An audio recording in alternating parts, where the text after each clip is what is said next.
Good.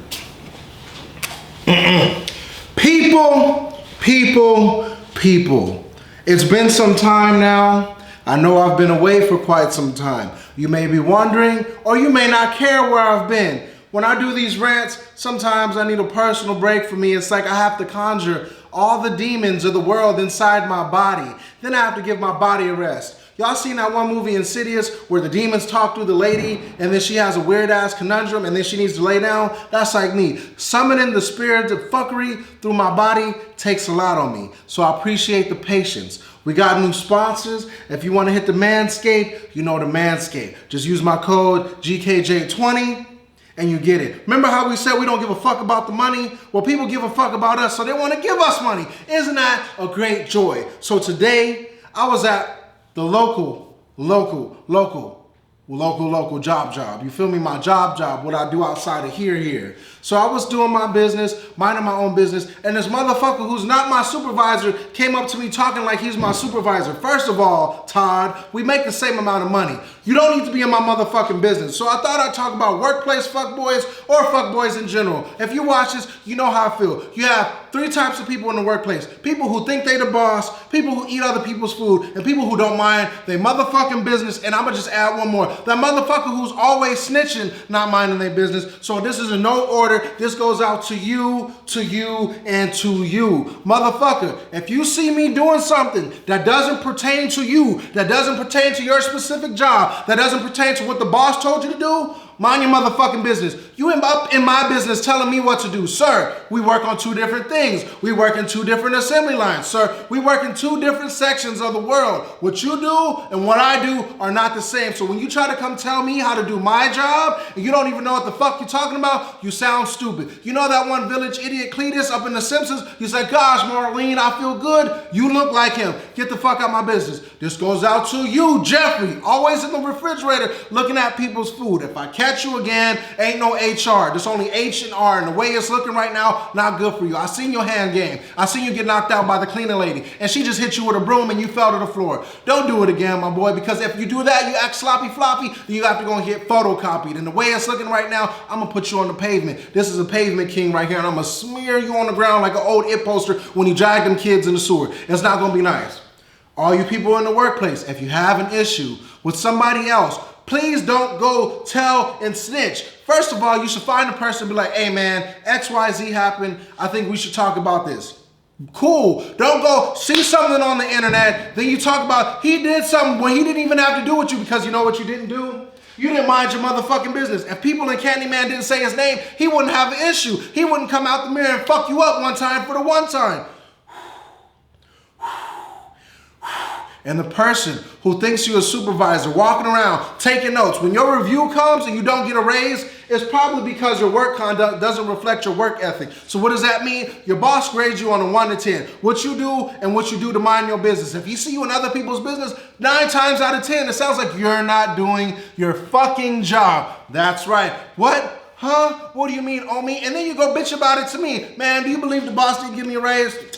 I don't know, bro. You should have been minding your business. How much raise you get, man? I got like $5. How the fuck you get $5? Then he goes to the boss. You know what? You didn't mind your business. You should be playing supervisor, writing down shit. I see you in the back, walking around, looking over the thing, looking at my phone. And the worst part about it, I'm in the phone in the bathroom. Then you bring up some slick shit in the meeting. Well, Gary would have been doing XYZ if he wasn't in the bathroom so long. So you telling me you in the bathroom just as long as me, not minding your business when you should be doing your job. But at the end of the week, when the boss asks for overtime, and I'm doing my job and you're not doing your job. Now, these are just hypothetical scenarios. This shit could happen. This shit could not happen. But if you're watching this and you're from my job and you're feeling some type of way, report me to HR. And I told you, HR right here, bro. You go in the parking lot, we can clock out one time for the one time. I don't have no time for you. No time at all. So the next incident that I noticed, this is for the fuck boys in the streets. If you're a dude driving around, stock height, tow hook, talking about race life, you look stupid. How the fuck you driving around with a tow hook? You don't even go to the track. The tow hook is made for one specific purpose, for towing. You driving around a brand new car with a tow hook. You already took the cap out. You don't go to the track. So what the fuck are you doing, bro? What the fuck are you doing? Stop it. You know what you do? Sit down, relax, open up a magazine to get some fucking common sense and do that what I just told you to do, because you look stupid. All you kids running fake parts, this is for you. Now, Do I care if you run fake parts? No. Are fake parts tested? No. Do I care? No. There's companies out there that put a lot of time and ingenuity into what they do, and then there's some fuckboy that wants to carbon copy what they want to do, what they see. Now you on your CR lines, your SME E37s, your fake VSKS. Do I hate the player? No. When you try to recreate the game and you put the Volk sticker on your fake TE37s, and we know they're fake because they don't say Volk Engineering Racing on the rim, you look stupid. How stupid do you look? Have you ever seen a motherfucker at a street takeover run in the middle of cars, get ran over, and then you're like, what the fuck did you do that for? That's you. Natural selection should come get you and your family, take you to Kansas with the bitch with the heels, click them 3 times because you ain't never coming back, because that's the end. Nobody wants to see you anymore. If you run fake parts, I don't care. But if you try to claim fake parts as real parts, you probably shouldn't do that. Why do I care? Because I care about you. Now, I was a young man once. I had to fake it till I make it. But you know what I never did? I never pretended to have something I didn't. I'd just be like, man, these some knockoffs, bro. I'm just trying to get by. The old cats will respect me. But when you have the old cats come up to you and be like, yo, young fella, that looking real smooth. They testing your knowledge. They're trying to see what level of gangster you are. And they find out you just like Thugnificent. Homies over hoes ain't working out for you, bro. Get your skirt, hop in your car, go cry to your mom and tell her to suck on her titty real quick, because now you got served. Now, what else do I have to say? I hope everyone's having a blessed day. I've missed you all so dearly. Are more of these coming? It depends how I feel. It depends how the weather is. And as long as there's fuckery in the world, best believe Uncle Gary will be here. Till then, good night, good evening, good afternoon. Don't get your dick caught in the toaster because it's gonna burn up like a milk croissant. People, there's only one more thing that could bug me. All you kids out there in the internet, in the real life, on the sideline, you come up to me, you ask me for advice. Gary, what do you think I should do with my car? Gary, I have this much money.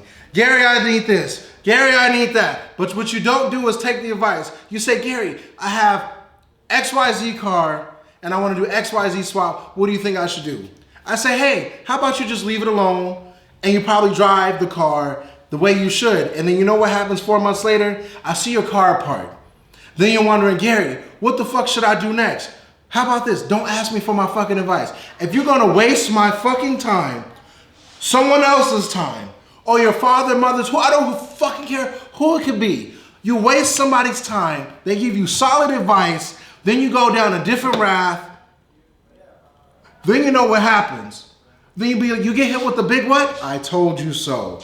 Yes, right. You get hit with the I told you so. You get way over your head in a project you don't need to belong in, and then you get mad because all your friends are doing something that you should be doing. And it doesn't even pertain to cars. It could be with computers. It could be with basketball. It could be with football. My football coach once told me, hey, you should probably run a couple laps, get your cardio up, then start lifting weights. You shouldn't be worried about lifting heavy weights. You should just do low weights, high reps. Boom, boom, boom. I followed my football coach, and then there's fuckboy McGee. He said, you know what, coach? I'm gonna just lift heavy. Now we on the line doing fucking drills. This motherfucker breathing heavy. You know why? He didn't get his cardio up, but he looks strong as fuck. So when we doing the squats, we doing pushing, we driving that sled all the way down the field, and we like drive.